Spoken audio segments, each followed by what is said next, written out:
జిల్లాలోనే మైనారిటీ సోదరుల్ని వైకాపా నాయకుడు చంపాడు. కర్ర బ్యాట్ పట్టుకుని కొట్టి చంపేశాడు. వాళ్ళు మా కార్యకర్తలు చంపి ఇప్పుడు ఏ మొహం పెట్టుకుని ప్రశ్న అడుగుతున్నారు? ఏమో ఈ రోజు కూడా తాడిపత్రిలో మా కార్యకర్తను చంపేశారు. చంద్రబాబు నాయుడు గారు ఓర్పు సహనంతో మమ్మల్ని ఉండమన్నారు కనుక ఓర్పు సహనంతో ఉన్నాం.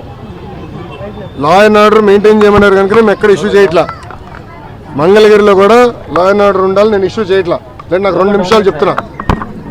నేను మిమ్మల్ని అడుగుతున్నా, ఎక్కడండి వైకాపా కార్యకర్త ఎవరికి దెబ్బ కలిగింది, ఎవరిని చంపాము? ఒక్కడి జోలికి వెళ్ళాం మేము. వాళ్ళు ముగ్గురు మమ్మల్ని చంపి తిప్పి మా పైన ఆరోపణ చేస్తాం కరెక్ట్ కాదు. మీరు మొత్తం చూడలే, ఇంకా చాలా ఉందని. ఇంకా ముఖ్యమంత్రి గారు దానిపైన నివేదిక అడిగారు. ఎంత ఖర్చు అయింది, దేనికి ఖర్చు పెట్టారు, మొత్తం డీటెయిల్స్ అడిగారు. ఇంకా రావాల్సిన అవసరం ఉంది. ఇదే కాదు, ఇలా చాలా కట్టినట్టున్నారు. అన్ని వివరాలు వచ్చిన తర్వాత ప్రజల ముందర పెడతాం. అదంతా అధికారులు వాళ్ళ ప్రాసెస్ వాళ్ళు ఫాలో చేసుకుంటారు. Thank you.